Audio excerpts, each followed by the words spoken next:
പ്രണവ് മോഹൻലാലിനെ നായകനാക്കി രാഹുൽ സദാശിവൻ സംവിധാനം ചെയ്യുന്ന ചിത്രമാണ് DSERE. നൈറ്റ് ഷിഫ്റ്റ് സ്റ്റുഡിയോസിന്റെയും വൈനോട്ട് സ്റ്റുഡിയോസിന്റെയും ബാനറിൽ ഒരുങ്ങുന്ന ചിത്രം ചക്രവർത്തി രാമചന്ദ്രൻ, S. ശശികാന്ത് എന്നിവർ ചേർന്നാണ് നിർമ്മിക്കുന്നത്. ഭ്രമയുഗം എന്ന ചിത്രത്തിന് ശേഷം Rahul Sadasivan light studios team ഒന്നിക്കുന്ന ചിത്രമാണിത്. ഇപ്പോൾ ചിത്രത്തിലെ ആദ്യ ഗാനം റിലീസ് ആയിരിക്കുകയാണ്. പാർട്ടി മൂഡ് ഓൺ എന്ന ടാഗ് ലൈനോട് കൂടിയാണ് ഗാനം റിലീസ് ചെയ്തിരിക്കുന്നത്. ചിത്രത്തിന്റെ ടൈറ്റിൽ ടാഗ് ലൈനായ ക്രോധത്തിന്റെ ദിനം എന്ന അർത്ഥം വരുന്ന ദി ഡേ ഓഫ് റാത്ത് എന്ന ടൈറ്റിലാണ് ഗാനത്തിന് നൽകിയിരിക്കുന്നത്. നേരത്തെ ചിത്രത്തിന്റെ ട്രെയിലർ പുറത്തിറങ്ങിയിരുന്നു.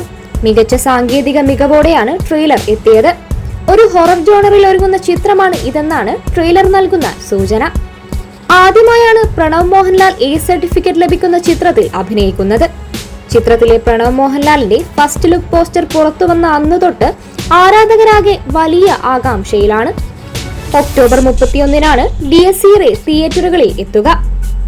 ചിത്രം കേരളത്തിൽ വിതരണം ചെയ്യുന്നത് E4 എക്സ്പെരിമെന്റ്സ് ആണ്. ഇന്ത്യക്ക് പുറത്ത് ഹോം സ്ക്രീൻ എന്റർടൈൻമെന്റ്സും കർണാടക ഒഴികെയുള്ള റെസ്റ്റ് ഓഫ് ഇന്ത്യ മാർക്കറ്റിൽ തിങ്ക് സ്റ്റുഡിയോസുമാണ് വിതരണം ചെയ്യുന്നത്.